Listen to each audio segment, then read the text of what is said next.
Hello everyone, here's a rundown of this week's top headlines. I'm Nicole Cordobes.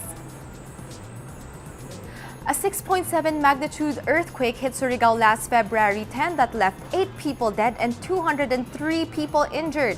This quake also left the Surigao airport severely damaged, closing airport operations for repair and rehabilitation until March 10. The estimated cost of damage for Surigao del Norte and Surigao City alone has reached 700 million pesos. The House Committee on Public Information unanimously approved a substitute bill to the Freedom of Information Bill last February 15.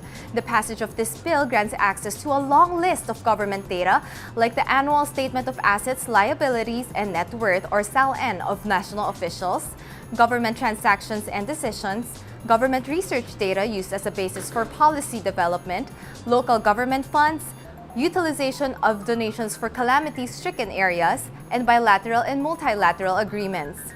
Government data will also be published in the Open Data Philippine website that will be maintained and administered by a task force under the Office of the President.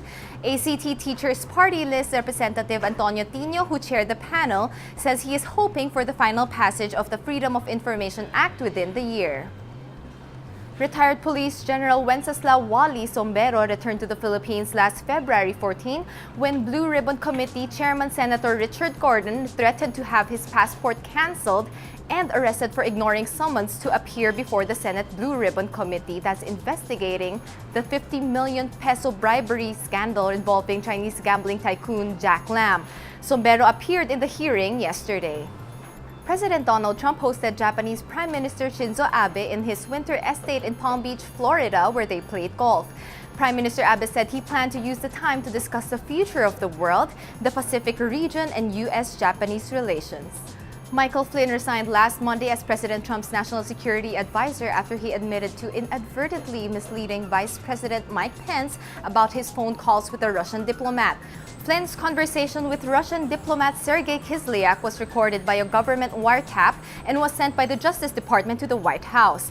Information on the nature of the conversation has not been made public. In his resignation letter, Flynn sincerely apologized to President Trump and Vice President Mike Pence.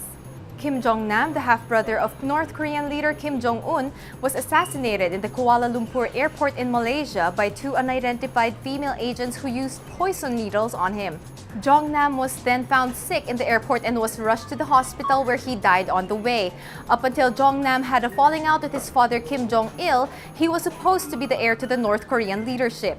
Jong-nam was known to be an advocate of reform in the North and opposed his country's dynastic power transfers. He has since lived in virtual exile in Macau.